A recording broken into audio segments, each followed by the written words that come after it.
7h, 9h. Europe 1 matin.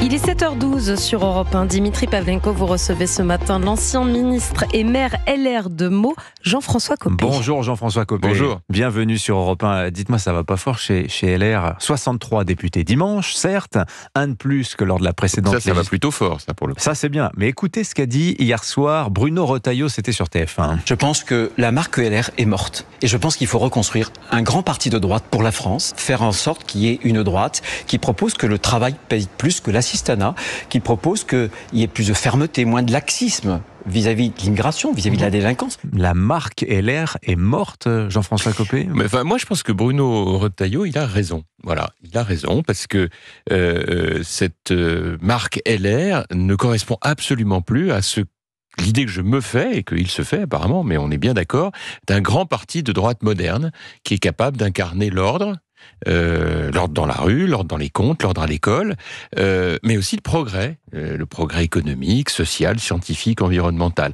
Et je pense que ce qui fait cette grande force, qui en fait rassemblerait des millions de Français, eh bien aujourd'hui elle est réduite à sa portion congrue, faute de leadership, faute de ligne politique claire, et je ne voudrais pas que ce score assez satisfaisant quand même, aux législatives, les Français nous ont adressé un petit signal, soit à nouveau bradé. Mais alors, c'est quoi le problème aujourd'hui, Jean-François Copé? Est-ce que le noyau dur des personnalités groupées autour de la marque LR aujourd'hui peine à incarner ce projet que vous décrivez, qui paraît quand même très évident, mais les électeurs, semble-t-il, vont le chercher ailleurs, ce projet-là? Ils vont le chercher ailleurs parce que pendant trop longtemps, il faut bien le dire, on a vraiment pâti d'une absence et de leadership et de ligne politique. Mais pour avoir une ligne politique, il faut qu'il y ait des débats. Et pour qu'il y ait des débats, il faut qu'il y ait un parti qui s'occupe de mener des débats, d'organiser, de susciter de part et d'autre des points de vue.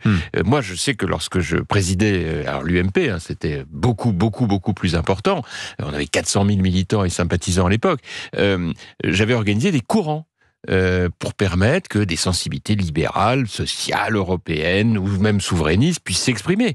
Il n'y a plus rien de tout ça aujourd'hui. Oui. Et c'est ça qui me manque terriblement. Bon, alors, revenons à l'actualité politique. Quel rôle pour la droite, pour les Républicains, dans cette nouvelle assemblée divisée en 3 blocs, certes relativement inégaux, mais enfin, en tout cas tous minoritaires. Vous n'allez pas siéger, mais enfin, vous voyez ça de l'extérieur. Quel rôle doit jouer les Républicains, selon vous, Jean-François Copé? Moi, je pense que ça doit être un rôle constructif. La situation est complètement bloqué, il y a un risque réel de voir une gauche très idéologique prendre la main et paralyser notre pays avec une politique fiscale d'un côté, mais également du point de vue sécuritaire très laxiste, qui va faire beaucoup de mal et aggraver encore les tensions. Donc je pense que les Républicains ont un rôle constructif à jouer. C'est à travailler avec Emmanuel Macron. C'est-à-dire, en fait, c'est pas tant de travailler avec Emmanuel Macron, parce que je pense que le président de la République, là, aujourd'hui, il est complètement démonétisé. Il est de voir si on peut reconstituer, tant bien que mal, un bout de majorité pour essayer de préserver ce qui doit l'être, c'est-à-dire au moins d'assurer la sécurité. Ouais. Ce pays est très menacé du point de vue de la sécurité. Or, il y a des choses à faire. Et puis, alors ça va où ça va où écoutez, cette coalition, le plus loin de ce qui est acceptable. Voilà. En clair, on a une ligne rouge. Il n'y a pas que M. Mélenchon qui a une ligne rouge. Nous, notre ligne rouge, c'est qu'il faut évidemment prioriser les questions de sécurité, d'éducation et de justice avec des vraies réformes. C'est d'autre part certes, il y a un effort à faire sur le pouvoir d'achat. Beaucoup de Français le demandent, mais ça doit pas être financé par une hausse d'impôts. Ça doit être plutôt financé par des réorientations de dépenses publiques. Vous voyez ce que je veux dire? Vous savez qu'il y a une majorité autour du projet. Ce que vous dites aujourd'hui, Jean-François Copé, on le voit dans l'expression que ces voix se portent sur le Rassemblement national, sur des candidats les Républicains, même sur des candidats macronistes. Vous avez une majorité de projets en France, mais là, cette majorité à l'Assemblée que vous imaginez, vous y incluez des personnalités du Rassemblement national, par exemple, parce que vous allez trouver des gens qui pensent comme vous. Mais je ne sais pas. Moi, je note que le projet du Rassemblement national, en fait, et il faudra qu'il s'interroge quand même sur son échec. D'ailleurs, tous ceux qui l'ont soutenu, si je peux me permettre, doivent s'interroger aussi. LR a contribué à l'échec du RN aussi. Écoutez, en tout cas, ce qui est sûr, c'est que les premiers qui vont contribuer à leur échec, c'est eux-mêmes quand même. Bon, et pourtant, on peut pas dire qu'ils n'aient pas été aidés par une partie de ceux qui commentent et qui regardent. Eh bien, cet échec, il faut quand même le méditer. Peut-être que c'est lié à un programme économique très à gauche de Madame Le Pen, et objectivement complètement incohérent avec les attentes du pays. Bon. Je pense que à partir de là, c'est quand même compliqué, au-delà des différences de valeurs, de s'allier avec des gens qui préconisent le retour de l'ISF, par exemple. Vous voyez, c'est absurde. En revanche, je pense qu'il y a un certain nombre de gens qui doivent être capables de se mettre ensemble dans les partis de gouvernement, parce que sinon, effectivement, eh bien, les Français vont voir des mesures qui n'ont rien à voir avec ce qu'ils souhaitent. Mais vous voyez-vous des personnalités par dizaines briser la discipline des partis pour dire dépassons tout cela, formons une coalition des gens sensés, comme on l'a entendu la semaine dernière. Vous croyez à ça, Jean-François Copé ? Je crois surtout que personne ne peut faire la majorité absolue aujourd'hui. Ouais. Bon. Donc, à partir de là, il va bien falloir bricoler.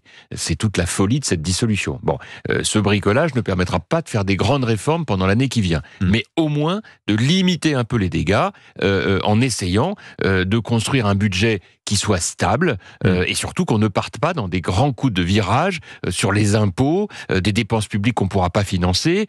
Voilà, vous me parliez du Rassemblement national qui préconisait quand même la nationalisation des autoroutes à 50 milliards. Bon, il y a des idées plus modernes à imaginer, je pense. Alors, deux questions très concrètes. Le patron du groupe LR à l'Assemblée, Laurent Wauquiez ou Olivier Marleix, selon vous, Jean-François Copé ? Ça, je ne peux pas vous dire. Ça, pour le coup, c'est les députés qui devront se prononcer. Mais ce qui, moi, m'importe, c'est pas tant ça, c'est surtout de savoir quelle attitude on adopte. Pour le moment, c'est la ligne d'autonomie qui est tenue. Mais je comprends. On dit on ne travaille pas avec les macronistes, on ne veut pas travailler avec la gauche. Oui, mais je comprends. Mais moi, je vous dis juste une chose. Vous avez des millions d'électeurs de droite qui attendent de LR que LR gouverne. Et que LR, quand même, prenne des responsabilités. On ne peut pas être simplement en train de dire qu'on est contre tout le monde.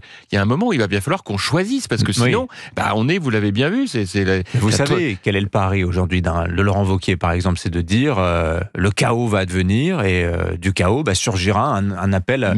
Un appel des Français à la responsabilité et donc à lui-même. Mais je vois bien le pari. Mais ça fait des années qu'on entend ça. Il faut arrêter avec ça. Des années qu'on nous dit vous allez voir ce que vous allez voir, on va se jeter dans les bras de la droite. En fait, pour l'instant, c'est pas vraiment ce qui arrive. Et c'est le paradoxe, que la France, c'est quand même un pays majoritairement à droite. Donc on voit bien que ça ne suffit pas et qu'il faut bien, quelque part, à un moment, regarder avec qui on travaille. Parce que je rappelle au passage que des gens comme Gérald Darmanin, comme Édouard Philippe, comme même Gabriel Attal, qui maintenant est clairement à droite, si j'ai bien compris, aujourd'hui capte une partie de cet électorat. Donc moi je veux bien qu'on continue de faire tout seul, mais ça fait pas la maille, comme on dit. Bon, la gauche a très envie d'avoir le pouvoir là. Très clairement. Elle n'a pas la majorité absolue, elle en est loin, mais elle n'a cesse de dire à Emmanuel Macron, vous devez appeler un Premier ministre issu de nos rangs. Oui, il y a un petit problème avec la gauche quand même, c'est une gauche qui est quand même très disparate, et quand elle dit qu'elle a gagné, elle n'a pas gagné. Il y a une petite imposture intellectuelle, elle est en tête, et elle est en tête avec l'extrême gauche. Alors donc ça veut dire qu'elle n'est pas du tout en tête. Oui, mais elle va proposer quelqu'un là. Oui, elle va peut-être proposer quelqu'un, mais d'abord elle n'aura pas la majorité absolue, et deuxièmement, elle propose un projet sur lequel, objectivement, on est certain de couler la France quand même. Donc il faut faire un peu attention. Les mesures portées par Mélenchon, c'est-à-dire l'extrême gauche, soutenues par le PS qui ne veut plus voir ce qu'il était avant, c'est-à-dire un parti de gouvernement, ils ont dit qu'il était 90% d'accord avec les mesures folles de l'extrême gauche, va couler le pays. Donc il faut quand même que là-dessus, on sache s'opposer avant qu'il ne soit trop tard. Merci Jean-François Copé d'être venu au micro d'Europe 1. Je rappelle que vous êtes maire Les Républicains de Meaux. Merci d'être venu ce matin.